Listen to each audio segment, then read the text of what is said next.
Welcome to tell now. आइए जानते हैं इंडिया की टॉप न्यूज के बारे में। ईरान में जारी युद्ध का असर अब भारत तक आ चुका है। देश के कई हिस्सों में पैनिक बाइंग, गैस की कमी, उद्योगों पर असर और बाजार में भारी गिरावट जैसी खबरें सामने आ रही हैं। आखिर कैसे हजारों किलोमीटर दूर चल रहा युद्ध भारत की रोजमर्रा की जिंदगी को प्रभावित कर रहा है, आइए समझते हैं पूरी रिपोर्ट। रिपोर्ट के अनुसार ईरान युद्ध के कारण इंटरनेशनल सप्लाई चेन प्रभावित हुई है, जिससे भारत में गैस की उपलब्धता को लेकर चिंता बढ़ गई है। भारत दुनिया के सबसे बड़े गैस इंपोर्ट करने वाले देशों में से एक है और सप्लाई प्रभावित होने के कारण कई जगह एलपीजी की बुकिंग बढ़ गई है और लोग पहले से ज्यादा सिलेंडर लेने की कोशिश कर रहे हैं। कुछ जगहों पर रेस्टोरेंट और छोटे उद्योगों को भी गैस की कमी का डर सता रहा है, जिससे कामकाज प्रभावित होने की आशंका जताई जा रही है। रिपोर्ट में ये भी बताया गया है कि गैस की कमी की आशंका के कारण लोग इंडक्शन, इलेक्ट्रिक कुकर और दूसरे इलेक्ट्रिक उपकरण खरीद रहे हैं।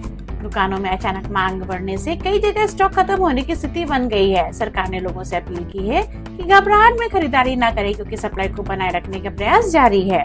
ईरान युद्ध का असर सिर्फ आम लोगों तक ही नहीं बल्कि उद्योगों तक भी पहुंच चुका है।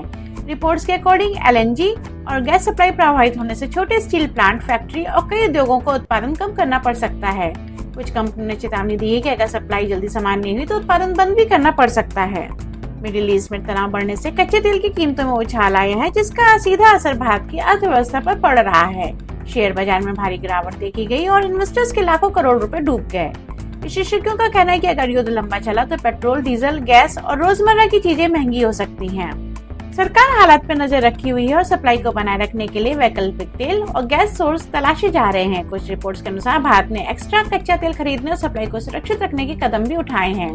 विशेषज्ञों का मानना है कि भारत जैसे आयात पर निर्भर देश के लिए युद्ध बड़ा आर्थिक खतरा बन सकता है। तो ईरान युद्ध का असर अब सिर्फ मिडिल ईस्ट तक सीमित नहीं है, बल्कि भारत में भी महंगाई, सप्लाई संकट और बाजार की अस्थिरता के रूप में दिखाई दे रहा है। क्या ये संकट और बढ़ेगा या जल्दी हालात समान होंगे? आप ये थी आज की देश की कुछ खास खबरें।